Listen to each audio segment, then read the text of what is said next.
So we've arrived in the Medway Valley at the start of an epic adventure. Bit of road walking first though. So excited about today. I've been excited about doing this walk for years actually. And it's a walk back to the very origins of Britain and a fascinating delve into one of the origin stories of England. Notice I'm making the distinction between those two things. Gathered around a Neolithic site, or three actually Neolithic sites that are so fascinating. And actually ahead of me I can see a little what do you call it, foreshadowing of one of the stories that we're going to encounter today. There are a number of stories we're going to encounter, but here's a little hint of what's coming. It's another really beautiful sunny day. We're in for a real treat today. And we'll also try and squeeze in a visit to a medieval friary as well. I mean, I did consider staying the night there, but... Oh yeah, and we've also got a bit of the North Downs Way and the Pilgrim's Way as well on this walk. There's a bit of everything. It's an incredible walk.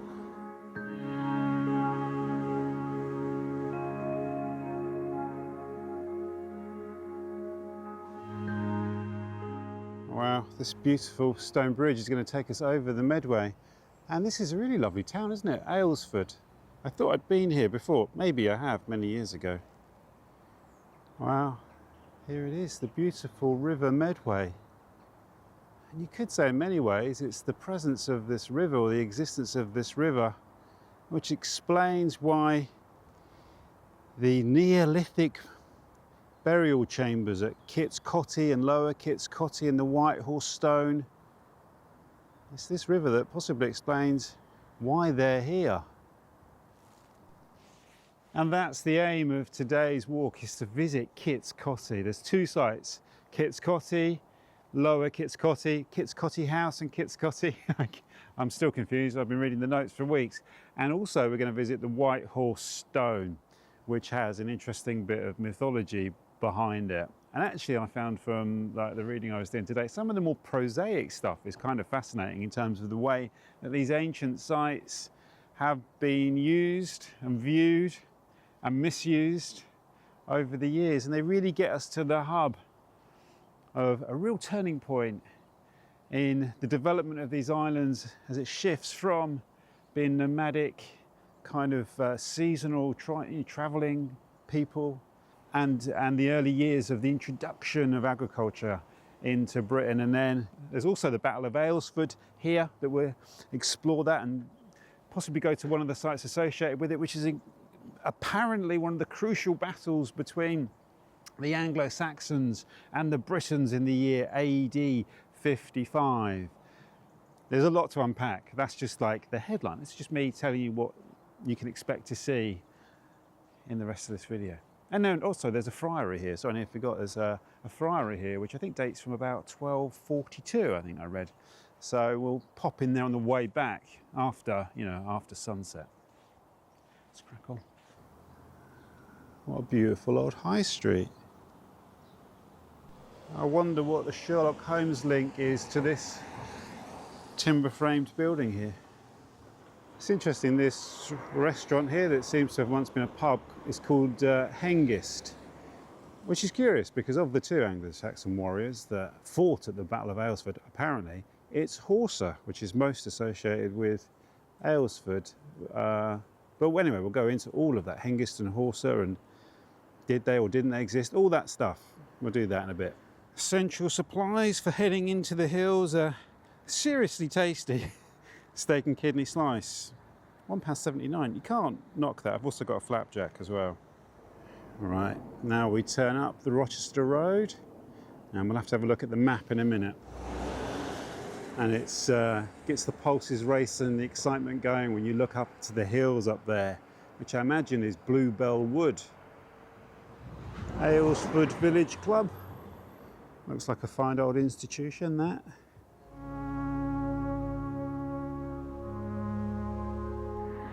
You can't beat a good bridleway running alongside a busy road. Time to check the map, I think. So here we have the sites, Coty, Little Coty, and the White House Stone here on the map. I only have the paper map, is the Land Ranger, and it's not really detailed enough to be guided by, and also I end up using the maps on my phone because I have such a terrible sense of direction. I need to know where I am and which direction I'm heading in the amount of times I've gone round in the circle. Obviously the downside to that is it does it means you, if your phone battery dies, you're kind of stuck. I always carry a battery pack with me, and now I have this brilliant Coty CP12 magnetic power bank actually magnetically attached to my phone, which means I don't have cables hanging around, and you can charge the phone on the go. But if you do want to charge by cable, it's got this really convenient cable which is actually attached to the pack, a USB-C charging cable, fast charging cable. This battery pack here can charge an iPhone 16 1.8 times. It's a 10,000 milliampere battery. It supports 20 watt wired charging and 7.5 watts wireless charging, which is fantastic, isn't it? And if you need fast charging, just make sure to use the built-in cable supplied here, which tucks away back into the battery pack, and that can charge my iPhone up to 50% in just half an hour. It's absolutely brilliant. So that's why I'm delighted that Coty are the sponsors of today's video. So I can stroll around in this ancient landscape confident that I've got enough power to keep me going, so I can use my phone also for taking some photos and shoot a bit of video on it, because that does drain the battery really quickly.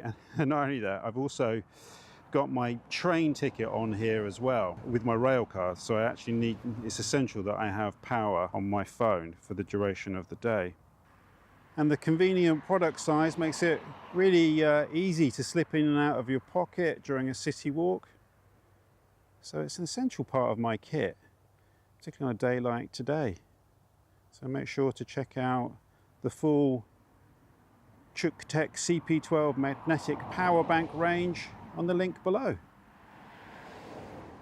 So we're looking for a footpath off to the right that will take us to the White Horse Stone. Then we'll double back along the North Downs Way to Kit's Coty and Little Kit's Coty and up to Bluebell Wood.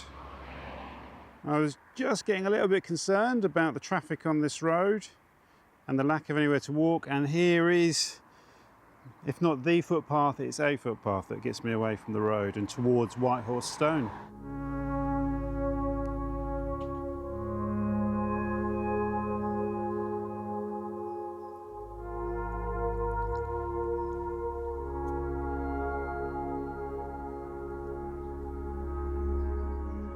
Just down the footpath here, there was a pheasant on the path, just skipped into the hedgerow there. Some classic Kent oast houses over there. Gotta be honest, I'm not sure what to do at this point here.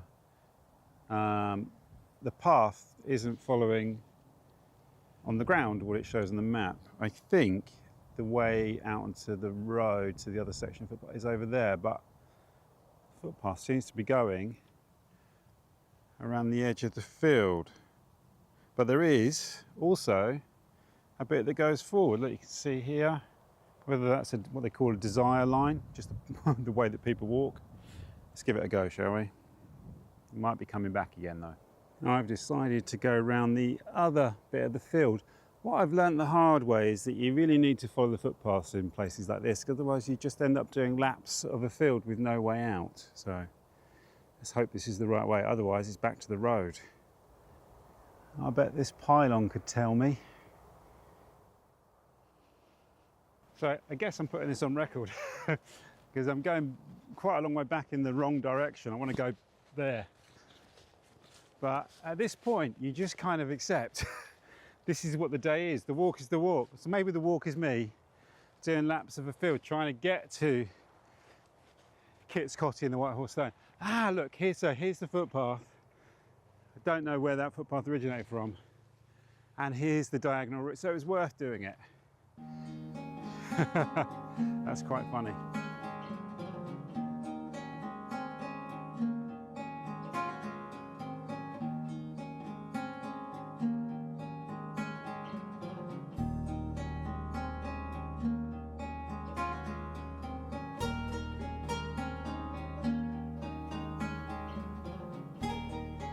relief to see some signage like that. So full of self-doubt when it comes to navigating now.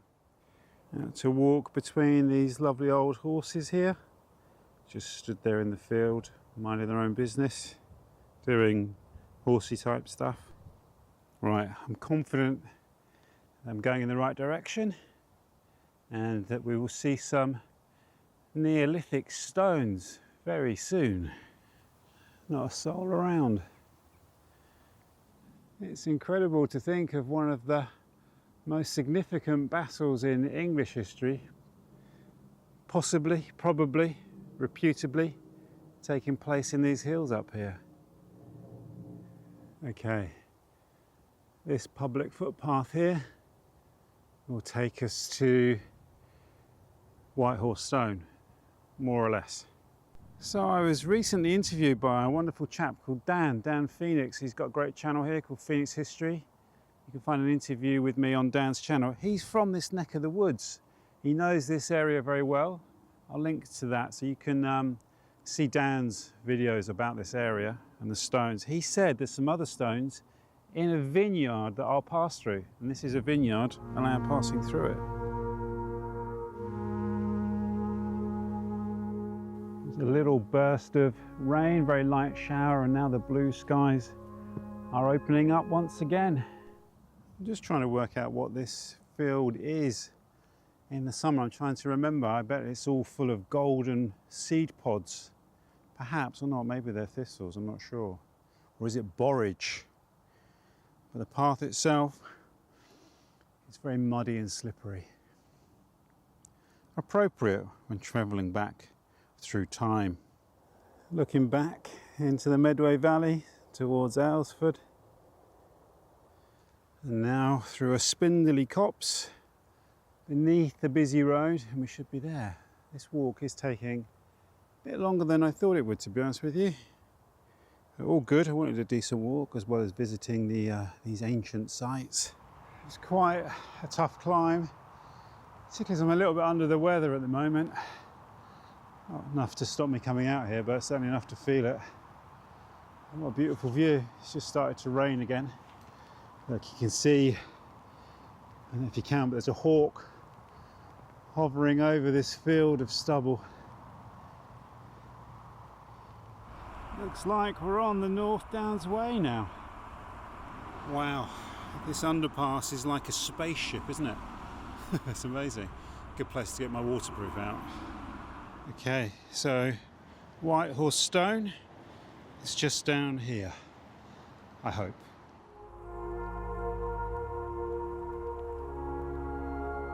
The North Downs Way, this old trackway, feels like the kind of place you're going to find an ancient sarsen stone, doesn't it?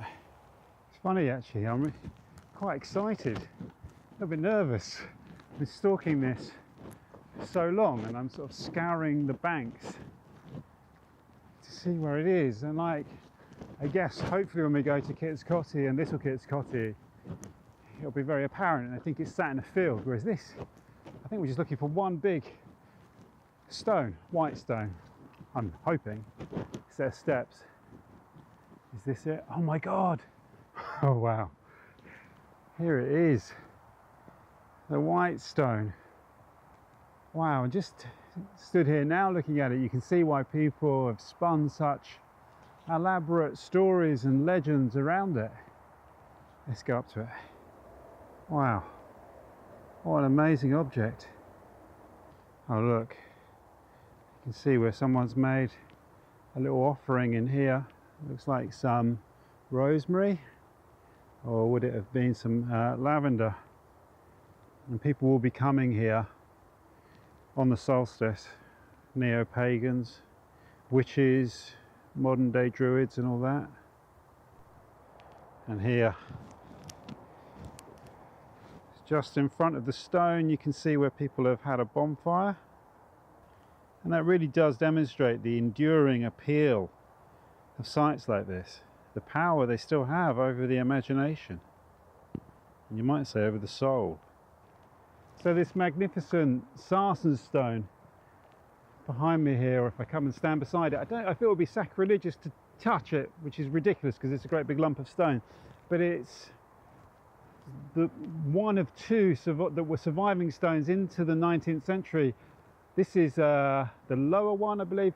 The upper stone was apparently destroyed. Sorry, this is the upper stone. The lower stone was apparently destroyed in the 19th century for reasons unknown. We'll encounter that again actually at the next two sites, should we get there. But it's believed that it was possibly part of a chambered long barrow dating from the Neolithic period, 3000 to 4000 BC, and we'll talk more about what that time meant when we get to the other sites. It's a very significant turning point in the history of Britain. It got reduced to two stones. The other sites still exist in slightly better form, particularly Kit's Coty or Kit's Coty House.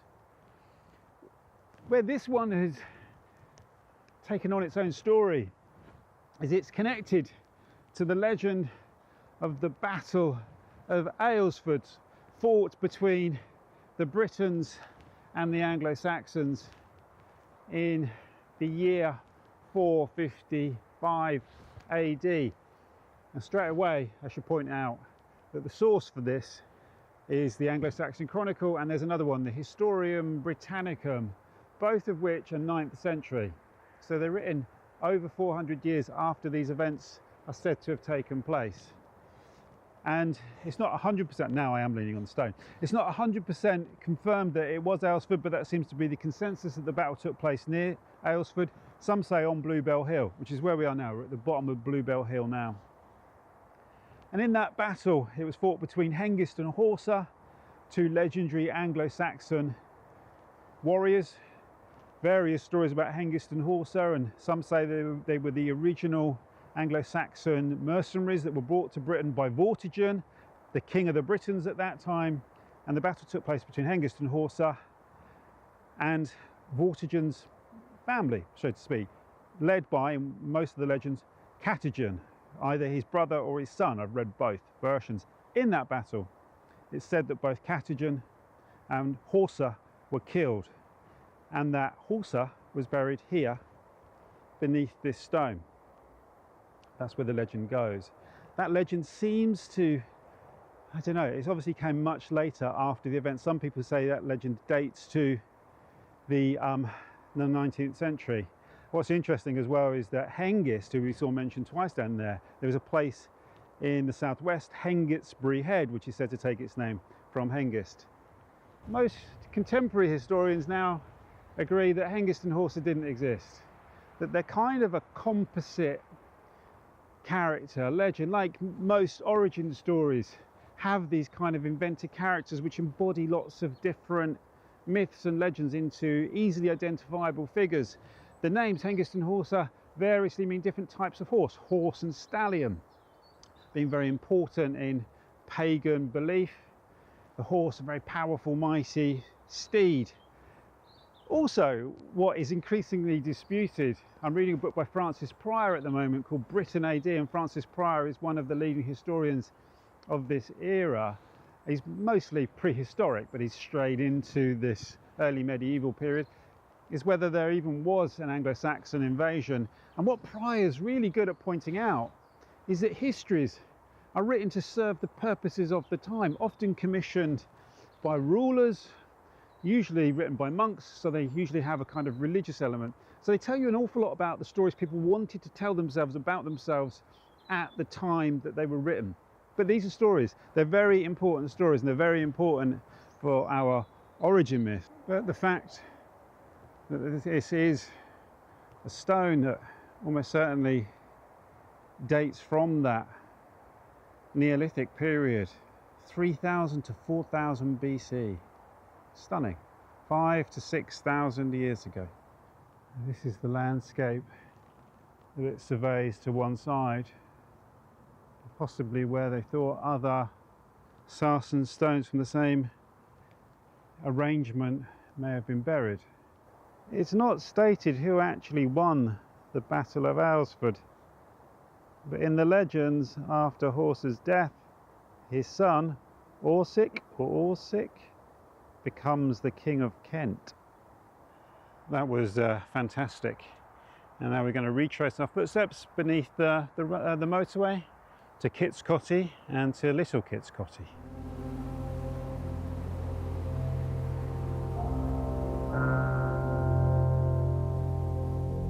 So here we go, down this muddy path. Luckily I have my walking pole with me. Very useful. What an absolutely beautiful path. I may come back and do a couple of stages of the North Downs Way in the spring. Beautiful views back across the sunlit valley.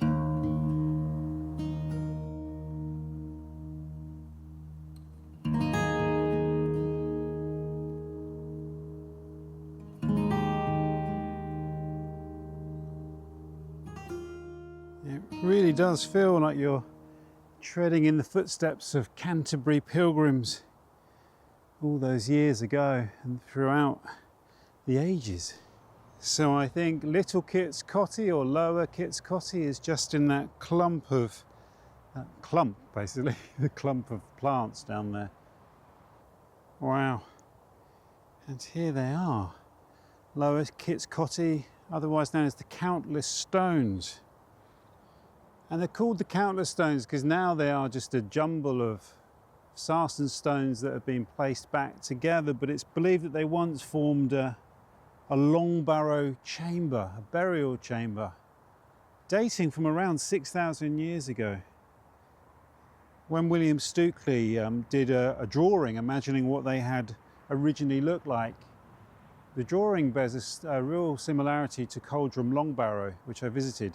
But he'd never actually surveyed it, so that's an interesting coincidence that he, well, you could say, accurately imagined how they would have been arranged. And it's believed that they were built by the very earliest Neolithic farmers, who most likely came from the continent, or if they didn't come from the continent themselves, they imported ideas from the continent.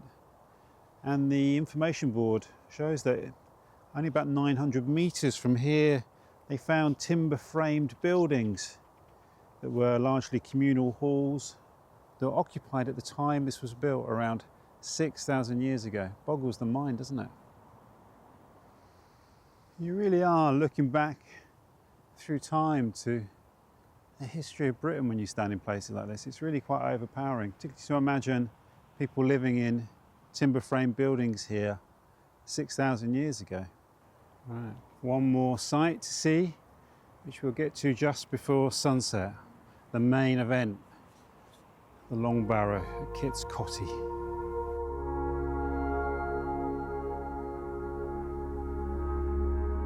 So Kit's Coty, the surviving burial chamber, is just hopefully a short distance up this track here. And we are still on the North Downs Way. Really beautiful. Really beautiful. Oh my word, I just came out of the tree lining just to look, and there it is on the brow of the hill. That is stunning. Absolutely stunning. And the view from up here is just stunning as well. I'm a bit puffed out, but look at that. Wow. The English Heritage Information Board tells us that this dates from 6,000 years ago, at the beginning of the Neolithic period, and was a burial chamber, or was a long chamber probably used for burials. This dolmen here being a capstone supported by two upright stones sat at the end of an 84-metre long mound, most likely used for burials. There was another stone at the other end, Stukeley records, which he called the General Stone, which it was inexplicably blown up in the 1800s. The name Kit's Coty was only recorded in 1576 by an antiquarian who thought this is where Vortigern, Vortigern's son, was buried after he was slain at the Battle of Aylesford. It forms part of a sequence of stones, megaliths, burial chambers around the Medway Valley, collectively known as the Medway Megaliths. And like I say, I went to Coldram Long Barrow about 3 years ago, and that was absolutely stunning. I mean, this is genuinely overpowering almost. Absolutely stunning, particularly when you think of it sat at the end of an 84-metre long mound. I had the moment of gasping when I came up the hill from down there and I saw it on the crest, but when you come round to the front, it's a real kind of take your breath away moment. It's unbelievable there, but I mean, I feel bad standing in front of it, but there'll be plenty of footage of it. It's just, you can see why we have these have such a hold on our imagination and why we won't let go of these myths and legends that have been spun around them over the years. I've got to be honest with you, when I stood there and I was videoing it, you can imagine what pops over my head. Some of you already know. I was thinking about Spinal Tap. And the thing is, we're not just looking at these amazing, overpowering stones here. We're looking at the birth of a whole new civilization in Britain with the arrival of farming, Neolithic farmers that came from the continent most likely and brought their farming traditions with them. It started a whole new way of living in Britain, meant that people formed settled, stable communities. And as you can see from the fact that there was a community in wooden huts just down here, we still live in the footprints of those communities to this very day. It's incredible, really. It's why it's a journey back to through time to the origins of Britain. And what's so impressive is the way you see it dominates this high ridge of land here. And a lot of people believe that that was to send out a signal to people passing by on the trackways that there were a people living here and that they had resources, that they had the skills, the time, the energy, the wherewithal to build such impressive structures. I almost can't tear myself away, but I need to get back down to Aylesford before it gets dark. It's 3:30 now, it gets dark in about half an hour. So I'm going to take this path that runs behind the barrow and find my way back down into the town.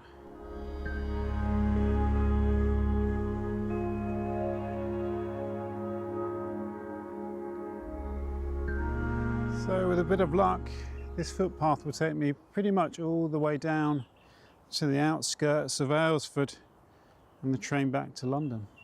Wow, look at this path here, cutting through the vineyard. This must be incredible in the summer, really beautiful. I'll have to try a glass of Kentish wine.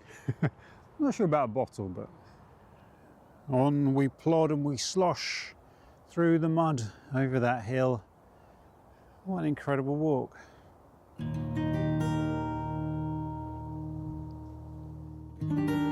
It's funny, this is what Nick Papadimitriou and I used to call the walk after the walk when we were recording our radio show.